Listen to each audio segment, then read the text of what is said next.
तो कुछ तो मजबूरियां रही होंगी, यूं कोई बेवफा नहीं होता।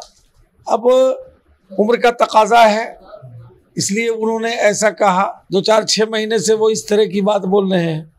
ऐसी बात नहीं है कि कहीं ना कहीं वो स्वस्थ नहीं है। पूर्व मुख्यमंत्री जीतन राम मांझी को गठबंधन में रखना मजबूरी या जरूरी है सर? एक फोबिया हो गया है लोगों को बीजेपी का।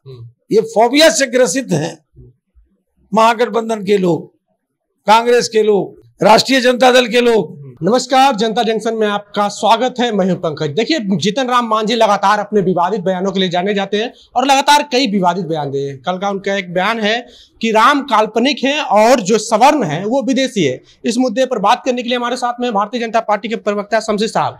शमशेर साहब, राम काल्पनिक है और आप लोग राम के नाम पे भी राजनीति करते हैं। देखिए, जीतन राम मांझी जी बहुत पुराने और वरिष्ठ नेता हैं एनडीए के, और उनके नाम के साथ ही जीतन राम लगा हुआ है। तो कुछ तो मजबूरियां रही होंगी, यूं कोई बेवफा नहीं होता।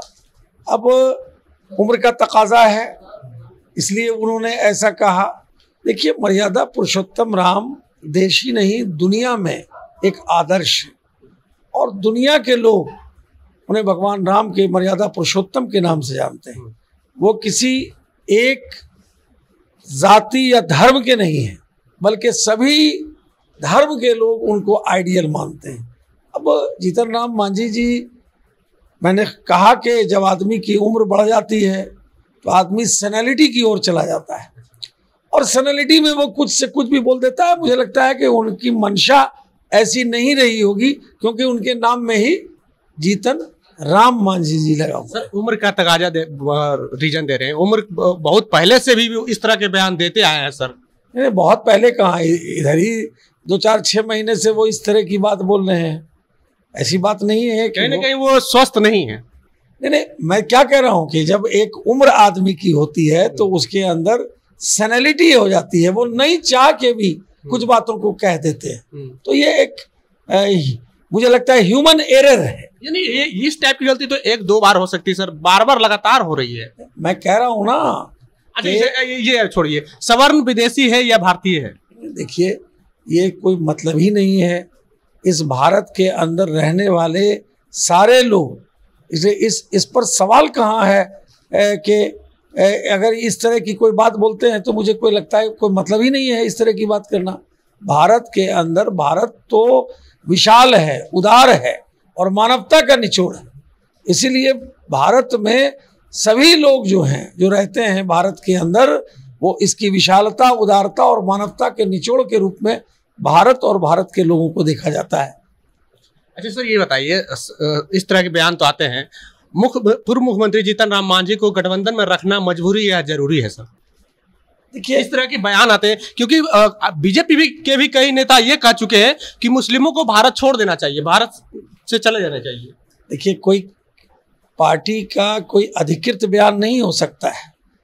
बीजेपी का कोई अधिकृत, अब कौन आदमी क्या बोल रहा है, डेमोक्रेसी है, डेमोक्रेसी में सबको बोलने का अधिकार है, कोई भी कुछ बोल रहे हैं। लेकिन भारतीय जनता पार्टी जो है वो कास्ट, क्लास, क्रीड, अगड़ी पिछड़ी, हिंदू मुस्लिम, जो इस देश का नागरिक है, जो इस देश में जन्मा है, सबके विकास। और हमारे प्रधानमंत्री जी तो कहते ही हैं कि एक हाथ में साहब आपके कंप्यूटर हो और एक हाथ में कुरान हो। तो सवाल है कि जब प्रधानमंत्री का ऐसा विजन है तो आपको समझना चाहिए कि भारतीय जनता पार्टी सबका साथ, सबका विकास और सबके विश्वास को लेकर के काम कर रही है। ये वोट बैंक की राजनीति नहीं करती है।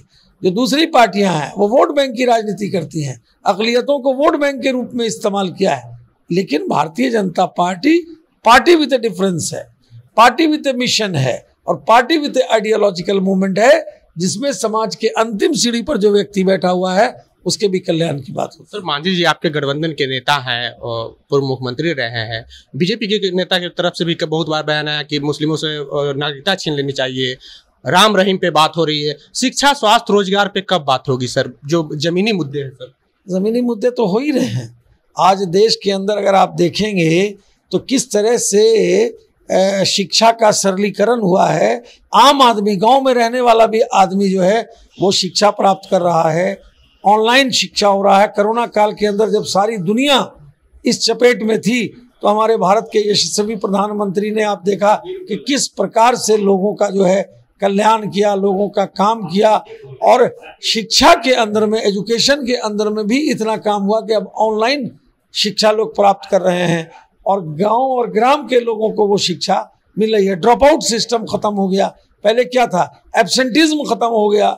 अब जो एब्सेंट भी कर गया है तो वो ऑनलाइन शिक्षा के द्वारा उन चीजों को प्राप्त कर सकता है। सर, बिहार सरकार का आंकड़ा का आंकड़ा है कि लगभग 8,000 करोड़ से भी ज्यादा जो है दलित और अनुसूचित जनजाति के छात्रवृत्ति घोटाला हुआ, उसको जो है रोड में और पुल पुलिया में बनाने में खर्च कर दिया गया सर, और टेक्निकल एरर बताया जा रहा है। देखिए, ये सरकार किसी को न बचाती है और न किसी को छोड़ती है।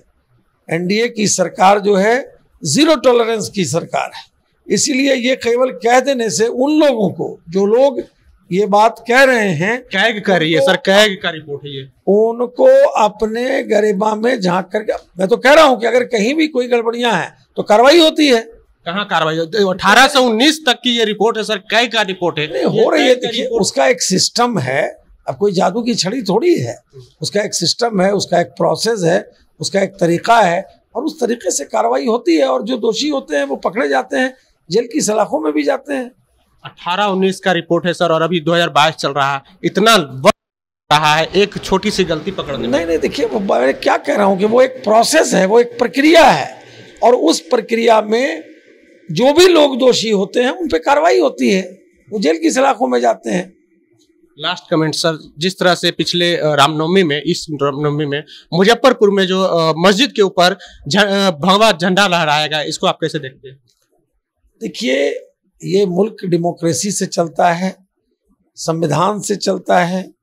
अब कौन क्या कह रहे हैं, लेकिन इतना जरूर है कि भारतीय जनता पार्टी सब धर्मों का आदर करती है, सबको साथ लेके चलती है। अब हो सकते हैं कि कोई शरारती तत्व होंगे, उन पे कार्रवाई, अगर नियम के विरुद्ध किसी ने कुछ किया है तो सरकार अपना काम करती है। विरोधी लगातार कह रहे हैं कि ये बीजेपी के लोग हैं। नहीं, बोलने से विरोधी के नहीं हो जाएगा। ये तो पुलिस प्रशासन का काम है, इन्वेस्टिगेशन का काम है। इन्वेस्टिगेशन में जो बात आती है, इसलिए किसी के बोल देने से थोड़ी हो जाएगा। एक फोबिया हो गया है लोगों को बीजेपी का, ये फोबिया से ग्रसित हैं महागठबंधन के लोग, कांग्रेस के लोग, राष्ट्रीय जनता दल के लोग। तो देखिए, शमसी साहब हैं, भारतीय जनता पार्टी के प्रवक्ता हैं और इन्होंने बताया कि ये लोग जो है सिर्फ भारतीय जनता पार्टी का फोबिया हो गया है इन लोगों की। बहरहाल, आपको हमारा ये बातचीत कैसा लगा, आप अपनी प्रतिक्रिया कमेंट बॉक्स में जरूर दें। अगर आप यूट्यूब चैनल पे देख रहे हैं तो चैनल को सब्सक्राइब कर लें, फेसबुक पेज पे देख रहे हैं पेज को लाइक कर लें। बहुत बहुत धन्यवाद।